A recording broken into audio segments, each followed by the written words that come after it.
우리나라 스포츠팀 중에 좀 특별한 팀이 있습니다. 서울대 야구부인데요. 창단 27년 만에 1승을 거두었습니다. 199패 후에 1승을 거두었습니다. 그리고 딱 그 이후 10년 동안 거둔 성적은 1무, 그리고 나머지는 다 패입니다. 2014년까지 1승 1무 256패를 기록했습니다. 대단한 팀이죠. 그 이후로도 계속 패하고 있으니까 아마 지금은 300패 정도 되지 않았나 그렇게 생각합니다. 왜 그러냐면 이 팀은 아마추어들의 동아리 같은 그런 팀입니다. 공식 대회에 참여는 하지만 다른 팀들은 다 야구를 주특기로 하는 선수들로 팀이 구성되어 있고요. 서울대 야구부는 공부 열심히 하는 학생들 가운데서 취미로 야구하는 사람들만 모았기 때문에 나가면 지는 거예요.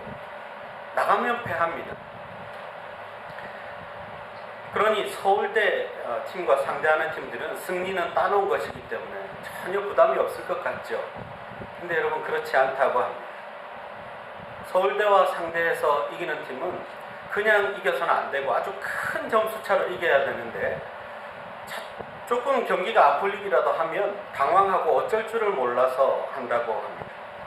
서울대 야구부 선수들은 그저 야구가 좋아서 하는 사람들이니까 이래도 좋고 저래도 좋고 경기를 즐기면서 하는데 상대하는 팀들은 조금이라도 못하면 어쩔 줄 몰라서 당황하고 그렇게 힘들게 경기를 치른다고 하는 거죠.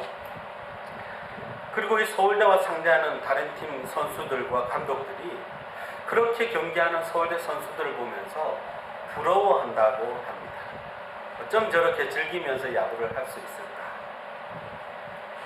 전혀 지치지도 않고요. 짜증내는 법도 없고요. 실수해도 당연하고요. 그런데 상대팀 선수들은 실수라도 하면 감독한테 야단듣지요. 2루타 정도로는 양에 차지 않는 거예요. 홈런을 쳐도 그렇게 박수받지도 못한다고 합니다. 야구 자체를 즐기면서 기쁘게 운동하는 선수들을 바라보면서 정작 이기고 있음에도 불구하고 자신들은 정말 스트레스 받고 엄청난 부담 가운데서 힘들게 시합하고 있는 자신들을 발견하게 된다고 합니다. 여러분 왜 그럴까요? 그들이 선택했던 목표가 달랐기 때문입니다. 그래서 1승의 의미도 너무나 다른 것입니다. 지고 있으면서도 싱글벙글인 선수들은 패자가 아닙니다. 이기고 있으면서도 지고 있는 선수들을 부러워한다면 그들 또한 진정한 승자가 될 수 없습니다. 그런데 여러분 이 장면을 보면서 제가 느낀 게 뭐냐 하면 세상 속에서의 그리스도인들의 모습도 똑같다는 생각을 하게 됩니다. 300패 1승 어쩌면 그것이 우리의 성적일지도 모르겠습니다. 적어도 세상에서 그리스도인들을 바라보는 시각으로는 우리들은 패배자의 모습처럼 보일 수도 있다는 것입니다. 악착같이 모으고 경쟁에서 이기고 그래서 부지런히 재물을 쌓고 높은 자리에 올라가서 노후까지 잘 준비해야 되는 세상에 우리는 살아가고 있습니다. 그런데 예수 믿는 사람들은 자기 쓸 것도 별로 없으면서 교회에 헌금도 하지요. 이민자로 유학생으로 일주일 동안 열심히 일하고 지친 몸 주일날 푹 쉬어도 좋을 만한데 1시간, 2시간 걸려서 교회로 달려가지. 그리고 열심히 봉사하고 헌신하지. 생존 경쟁에서 이길 수 있는 방법이 아니라 오히려 자기들을 힘들게 하는 방법, 힘들게 하는 모습으로 사는 것 같으니까 세상 사람들이 볼 때는 우리가 좀 패배자의 모습처럼 보일 수 있다는 것입니다. 가진 것도 별로 넉넉하지 않은 것 같은데 언제나 주변 사람들에게 아낌없이 나눠주기까지 한다는 것입니다. 여러분 그렇다고 해서 교회가 사회적 약자들만 있는 것은 아닙니다. 높은 자리에 있고 많이 가졌어도 마찬가지입니다. 살아가는 삶의 방식이 그렇다는 것입니다. 아무리 높은 자리에 있어도 낮은 위치에 있는 사람들에 가서 정성을 다해 섬기는 것, 그것이 바로 그리스도인들의 모습입니다.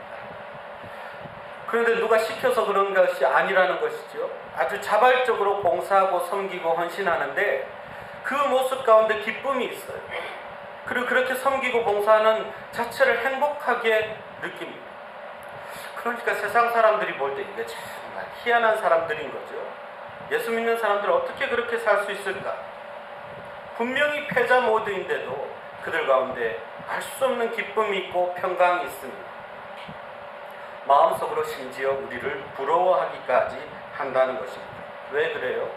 자기들은 정작 높은 위치에 있고 또 많이 가졌고 경전에서도 이긴 승자 같은데 이겨도 이긴 것 같지가 않은 거예요.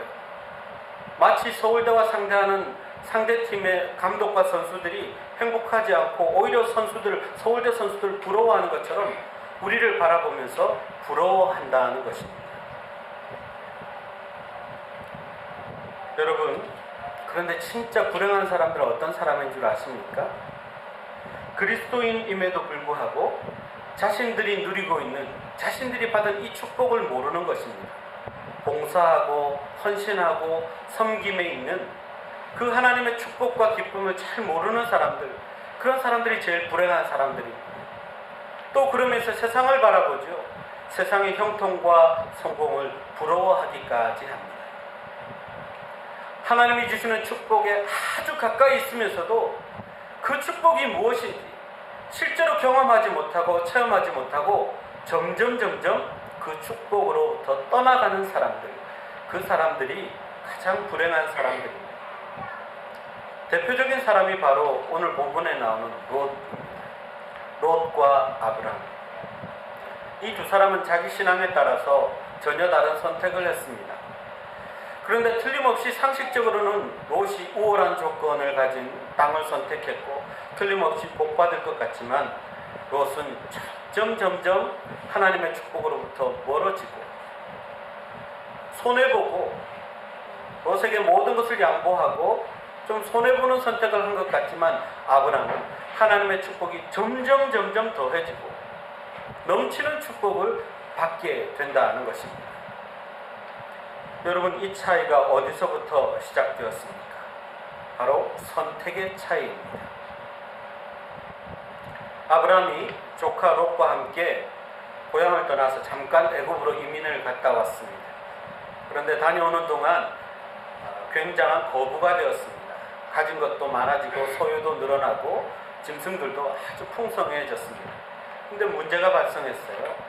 롯의 식구들과 그리고 아브라함의 식구들 그리고 그 하인들 간에 자꾸 분쟁이 일어나는 것입니다.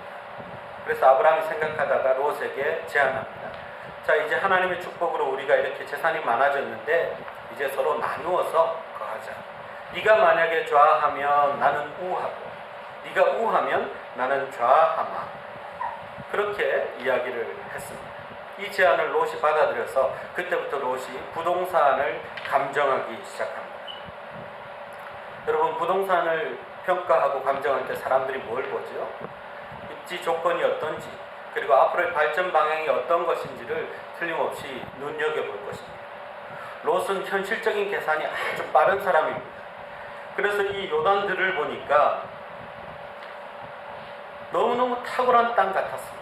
목축에 필요한 물도 넉넉하고 여호와의 동산 같았고 애굽 땅과 같았다 그랬습니다. 그래서 이곳을 선택하게 되는데요. 여러분, 사실은 이 순간이 얼마나 영적인 축복과 저주의 갈림길인지 전혀 몰랐습니다. 롯은 현실적인 감각은 있었지만 영적인 안목은 없었습니다. 이 순간이 얼마나 중요한 축복의 순간인지 몰랐던 것입니다. 그래서 눈에 보이는 대로 요단 동편 이 들이 너무 좋아도 보이고 짐승 키우기에도 좋겠고 거기다 여호와의 동산 같았다라는 것이죠. 뭘 더 바라겠습니까? 오늘날로 말하면 이런 것입니다.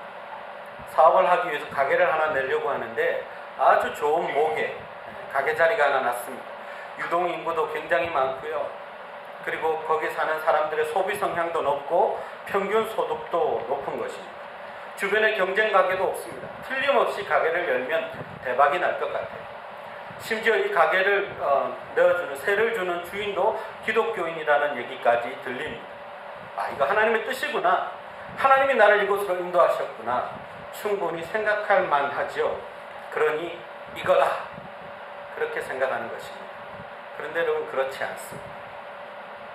여호와의 동산 같았다 그러지 여호와의 동산이 아닙니다. 아무리 비슷해도 아닌 것은 아닙니다. 여호와의 동산 같은 것과 여호와의 동산은 다른 것입니다. 여러분 님이라는 글자에 점 하나를 찍으면 남이 되고 남이라는 글자에 점 하나를 찍으면 님이 되죠. 님과 남자 얼핏 보면 비슷해 보입니다. 그런데 여러분 비슷해 보여도 같은 글자가 아닙니다. 그 뜻은 하늘과 땅 차이입니다. 님하고 땅하고 비슷해도 아닌 것은 아닙니다. 롯은 새로운 부동산을 얻고 좋다고 생각했습니다. 집도 짓고 새 집도 짓고 좋아했습니다. 그런데 처음에는 요단들에 머물다가 점점 12절을 보면 한 걸음 한 걸음씩 소돔과 고모라를 향해서 갑니다. 그리고 그 소돔 중심에 들어가서 살게 되죠. 그럼 이것이 큰 일입니다. 우리가 죄를 향해서 한 걸음 한 걸음 내디딜 때는 잘 모릅니다. 그러나 그 걸음은 하나님으로부터 두 걸음, 세 걸음 멀어지는 길입니다. 이때 정신을 똑바로 차려야 합니다. 사실 그동안 롯은 아브라함과 동행하면서 하나님이 아브라함에게 복 주시는 것을 봤어요. 하나님이 아브라함과 동행하는 것을 봤습니다. 심지어 하나님이 주신 그 축복을 함께 누리기도 했던 사람입니다. 그런데 어떻게 그렇게 쉽게 축복받는 자리를 떠납니까? 하나님의 축복의 통로로 사용하시는 하나님의 사람을 쉽게 떠납니다. 여러분 하나님이 축복 주시는 은혜의 자리 함부로 떠나서는 안 됩니다. 하나님이 복의 통로로 사용하시는 하나님의 축복의 사람 함부로 떠나서는 안 됩니다. 그런데 롯은 떠나고 말았죠. 이것이 얼마나 큰 결과를 가져오는지 자기는 몰랐습니다. 한 걸음 한 걸음 멀어졌는데 사실은 엄청나게 빠른 속도로 죄와 사망을 향해 나아가고 있었던 것입니다. 여러분 우리가 예배 한 번 빠질 때는 잘 모릅니다. 예배 빠지고 골프 치러 가고 낚시하러 가면 좀 마음이 찜찜하기는 해도 그러려니 합니다. 예배 빠지고 왔더니 역시 골프가 안 맞네, 낚시가 잘 안 되네, 그런데 한두 번 계속 하다 보면 점점 면역력이 생깁니다. 골프도 잘 맞기 시작하고 낚시도 월척이 잡히기도 하고 그렇게 되면 이제 교회 가는 것이 부담스러워지기 시작합니다. 힘들어지기 시작합니다. 자기도 모르는 새에 하나님의 축복의 자리로부터 엄청나게 멀리 와버린 것입니다. 너무나 쉬운 예가 있죠. 여러분 개구리를 뜨거운 물에 담기면 금방 뛰쳐나옵니다. 그런데 아주 미지근한 물에다가 개구리를 넣어놓고 불을 천천히 데우면 이렇게 따뜻한 사우나가 있나 하면서 긴장이 풀어지고 땀 쭉 빼고 나면 자기도 모르는 새에 몸이 다 익어 있어요. 여러분 죄를 향해 나아가는 모습을 우리가 경계해야 합니다. 하나님으로부터 조금씩 멀어지기 시작하면 죄를 향해서는 자기도 모르는 새에 엄청나게 빨리 나아갈 수 있다는 것을 깨달아야 합니다. 롯의 모습이 바로 그런 모습이었다는 것입니다.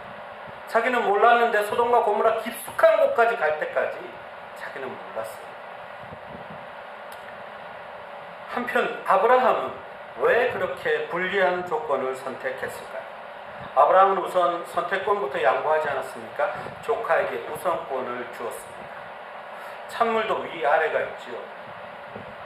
장유유서가 있습니다. 하나님이 주신 이 축복은 이 많은 재물을 획득하는 데는 아브라함의 공이 더 컸습니다. 그런데 아브라함은 자기의 권리를 주장하지 않고 조카에게 흔쾌히 선택권을 주었습니다. 어디서 이런 여유가 나올까요? 아브라함의 이야기를 잘 묵상해 보신 분들은 알겠지만 갈대아 우르에서 하란을 거쳐 가나안에 이르기까지 아브라함의 일관적인 모습이 하나 있습니다. 그게 뭐냐면 단을 쌓고 여호와의 이름을 불렀더라 라는 것입니다. 창세기 12장 8절, 13장 4절, 13장 18절까지 계속 가는 곳마다 단을 쌓고 여호와의 이름을 부릅니다. 이 말은 가는 곳마다 예배를 드리고 하나님을 찾고 그리고 하나님을 점점 알아갔다는 뜻입니다. 어린 아기들이 엄마 아빠라는 단어를 배울 때 정말 시도 때도 없이 엄마 그렇게 하죠. 아빠 그렇게 하죠. 근데 그럴 때마다 엄마는 나에게 밥을 주시는 분이구나. 내가 힘들고 아파서 울면 나를 위로하시고 나를 도우는 분이구나. 엄마가 어떤 분인지 아빠가 어떤 분인지 아기가 하나 둘 알아갑니다. 그것과 마찬가지입니다. 아브라함은 가는 곳마다 하나님을 부르고 예배드리면서 하나님이 어떤 분인지를 깨달았습니다. 자기에게 복 주시는 하나님, 그리고 말씀을 지키시는 하나님, 위기 때에 부르면 나를 찾아와서 도와주시는 하나님, 지쳐 쓰러져 있으면 와서 위로하시고 회복시키시는 하나님. 아브라함이 하나님에 대해서 점점 알아갈 때마다 하나님에 대한 믿음이 생기고 하나님의 말씀에 대한 확신이 생겼습니다. 심지어 실수해서 애굽에 내려가서 아내를 누이라고 속였다가 아내를 뺏기기까지 했습니다. 그런데 하나님이 와서 이 모든 것을 해결해 주셨어요. 심지어 거기서 나올 때 지금 자기가 가지고 있는 이 부도 다 애굽 왕이 다 돌려주고 또 더 채워준 것입니다. 그래서 아브라함이 믿는 하나님, 아브라함이 붙잡아온 말씀, 그것은 변함없는 하나님의 축복이고 그 축복의 하나님이 나와 함께 계신다는 것을 아브라함은 확신했습니다. 그래서 왼쪽으로 가나 오른쪽으로 가나 하는 것은 중요하지 않아요. 중요한 것은 하나님과 함께 가느냐 아니냐라는 것을 그는 알았습니다. 하나님에 대한 확신이 그에게 여유를 준 것입니다. 조카가 어디를 택하든 그 나머지를 가도 자신은 하나님과 함께만 하면 된다는 것을 믿었기 때문입니다. 여러분, 제가 미국에 오기 전에 심각한 고민을 했습니다.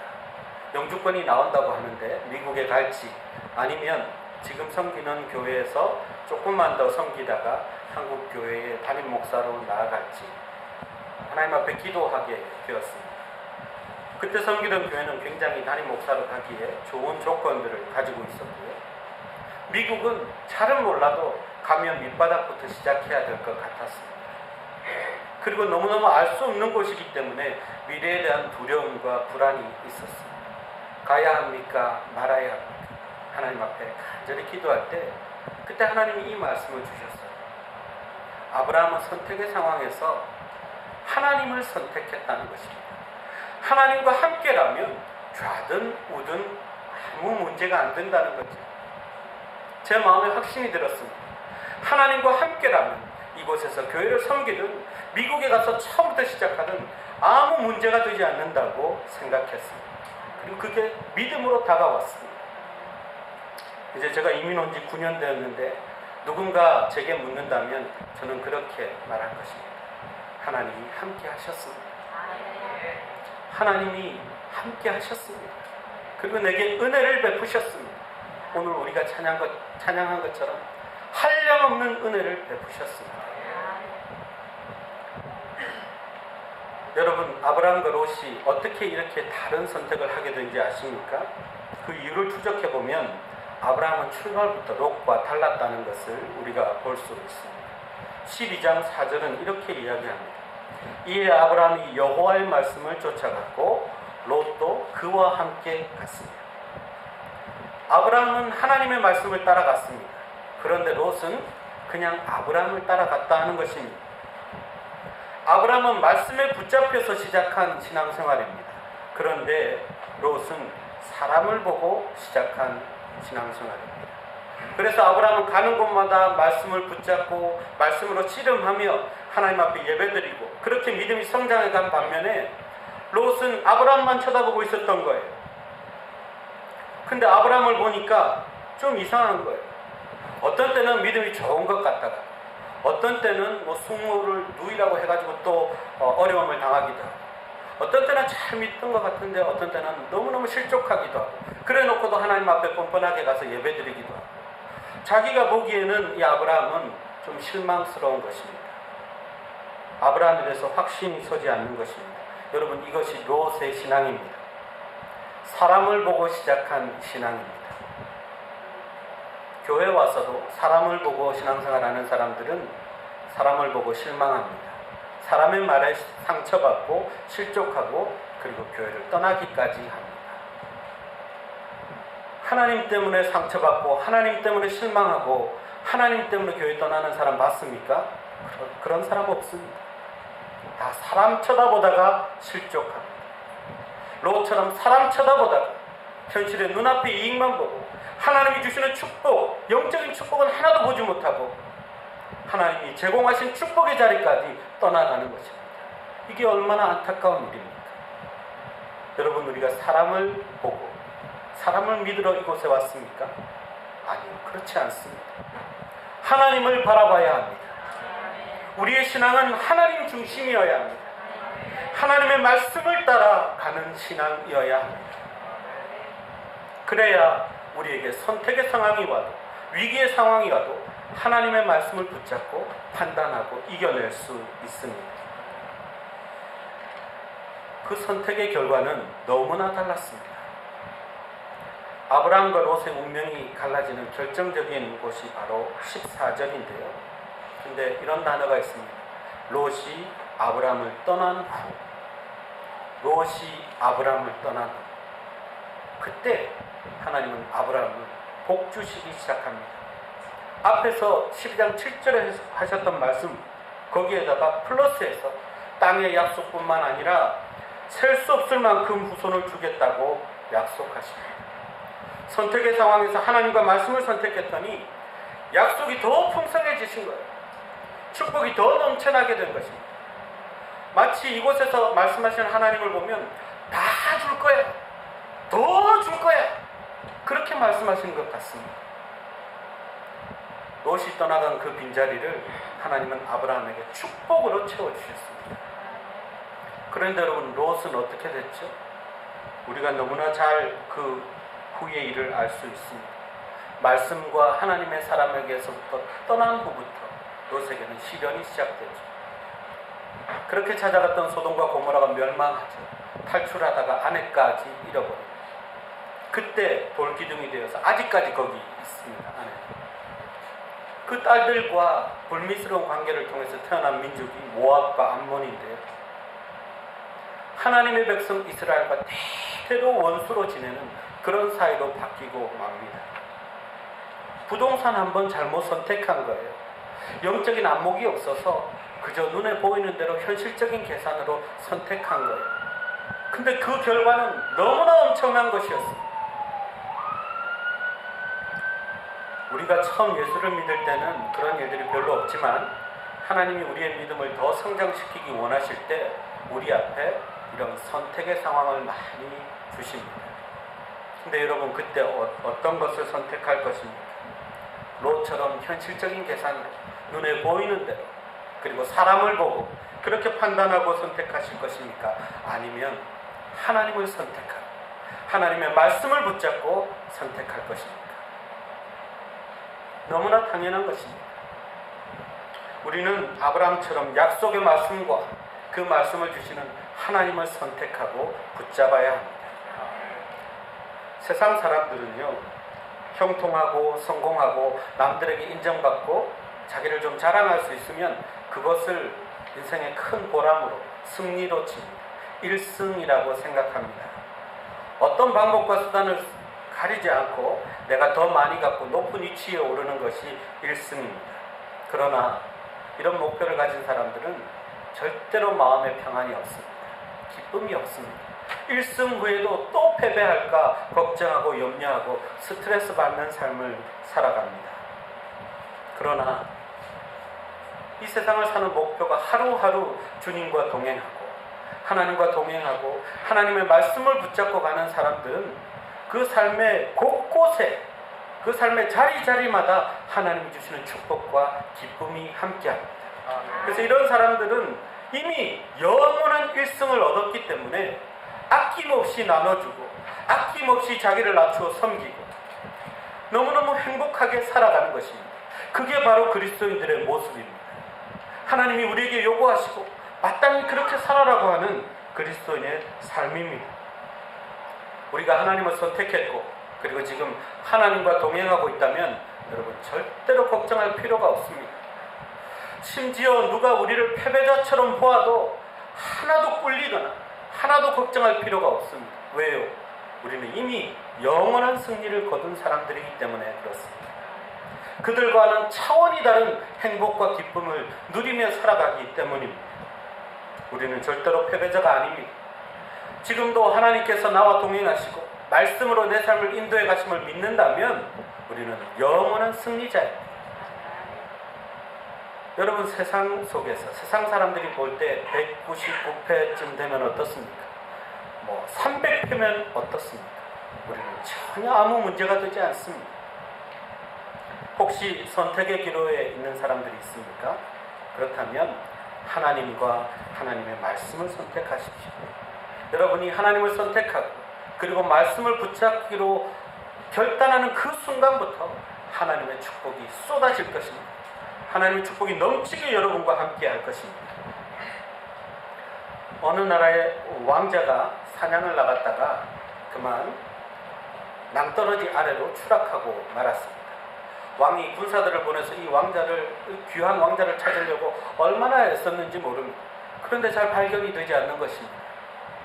사실을 보니까 이 왕자가 저 낭떠러지 밑에 한 농부가, 그곳에 살고 있던 아주 가난한 한 농부가 구출해서 그 왕자를 치료하고 있었습니다. 조그만 밭대기 하나 일구면서 살아가던 정말 가지것 없는 농부인데 이 왕자를 지극정성을 다해서 치료를 했습니다. 이 왕자가 기력을 회복한 후에 이제 왕에게 다시 돌아갔습니다. 왕이 얼마나 기뻤는지 모릅니다. 이야기를 다 듣고는 내가 그 농부에게 아낌없이 하사하겠다. 금이든 은이든 그가 원하는 것은 무엇이든 주겠다고 했습니다. 신하들을 보내서 그 농부와 인터뷰를 했습니다. 근데 그 농부가 뭐라냐면, 저는 다른 소원은 없고 왕께서 우리 집에 와서 며칠만 머물다 가시면 죽어도 여한이 없겠습니다. 그렇게 이야기했습니다. 이 이야기를 들은 사람들이 깜짝 놀랐죠. 아니, 신세를 고칠 수 있는 기회인데 왕이 지금 뭐라도 다 줄 것 같은데 이 대박의 찬스를 그렇게 놓치느냐, 그렇게 생각했던 거죠. 그런데 그 다음 날부터 달라졌습니다.